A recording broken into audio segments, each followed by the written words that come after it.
Le 21 novembre 2017, Emmanuel Attias crée l'événement avec sa page Facebook PCJ, Patrimoine, Culture, Judaïsme. Emmanuel Attias est historien et linguiste.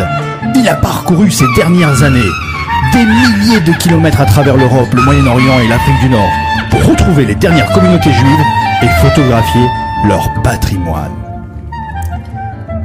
Chers auditeurs de Radio JM, bonjour. De la présence juive dans le Moyen-Orient ancien au camp d'extermination nazi, l'archéologie du judaïsme embrasse aujourd'hui un large spectre temporel et géographique, ainsi que l'indiquait le directeur du musée d'art et d'histoire du judaïsme, Paul Salmona, dans un article publié en octobre 2017 dans l'Observatoire des religions et de la laïcité. Longtemps occulté, souvent minoré et surtout déconsidéré, voire volontairement effacé, ces dernières suscitent depuis une trentaine d'années l'intérêt d'un nombre croissant d'archéologues en raison du travail souvent inédit que suppose l'étude du passé juif. Le plus souvent, les fouilles en archéologie juive ont été permises en Europe grâce au développement de l'archéologie préventive à la fin des années 1970. C'est ainsi qu'un no man's land laissé à l'état de friche à colonnes depuis la fin de la Seconde Guerre mondiale a pu être exploré dans les années 2010 et a permis de faire remonter les traces d'une présence juive dans cette ville d'Allemagne de l'Ouest à la fin de l'époque romaine. Un projet de mise en tourisme devait voir le jour en 2017 pour permettre de visiter sur 7500 mètres carrés les vestiges d'une synagogue et d'un rituels médiévaux. Mais le projet a fait l'objet de vives critiques, à droite comme à gauche, pour des raisons financières, notamment côté démocrate chrétien, mais également pour des raisons d'aspect sécuritaire tout parti confondu, avec la montée des actes antisémites et racistes dans un pays qui peine encore à faire table rase de son passé.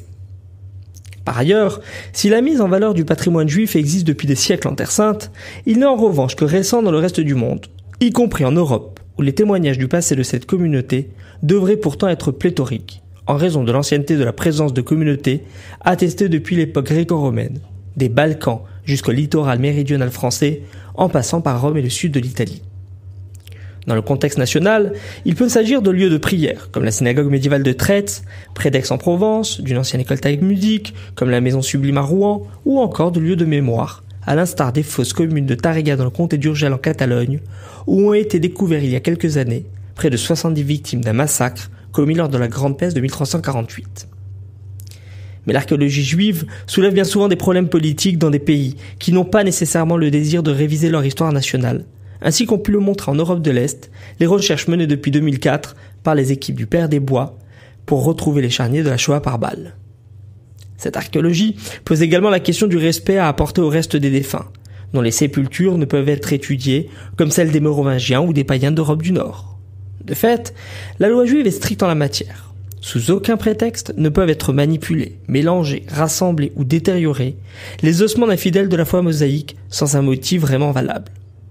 Or, les archéologues n'ont bien souvent ni la connaissance ni le temps suffisant pour étudier les vestiges funéraires selon les lois de la halakha, et rares sont les fouilleurs soucieux de respecter les règles scriptuaires que nombre d'historiens voient aujourd'hui encore sous le prisme de la sociologie et de l'anthropologie.